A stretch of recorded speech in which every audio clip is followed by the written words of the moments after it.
Good morning, and I do hope that this finds you well. Day 3, and I'm still running.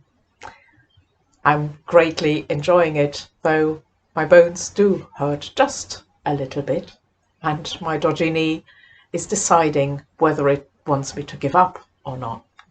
But I'm not there yet, and the joy of being back running by way outlives the pain that it might cause. Last time I talked a bit about that analogy of running that we find in the scriptures. And I want to share with you another passage that also draws on the same analogy. It is a verse from the letter to the Hebrews. Now, we don't know a lot about the author of the letter to the Hebrews. There are various theories, but I don't think it matters that much. What is more important is the situation that this letter seeks to address. The people that it's addressed to were the early Christians. We reckon that the letter was written between 70 and 100 AD. So it was about the second generation of Christians. And we have to remember they had nothing to hold on to. There was no Bible as yet. So they depended on those letters that were circulated as source of teaching. They often didn't even have a well-educated leader of their congregation locally. They were relying on teaching that came from the outside. And this letter reveals two things. One, that group of early Christians were really struggling, and they were starting to fall away from the faith that they had come to believe in. And secondly, there was that need for further education, for encouragement.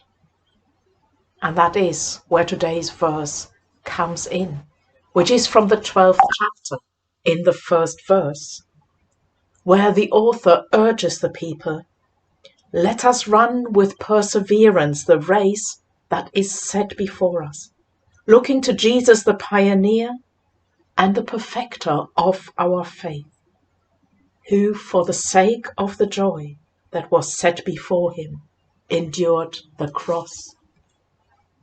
That is the very center of our faith.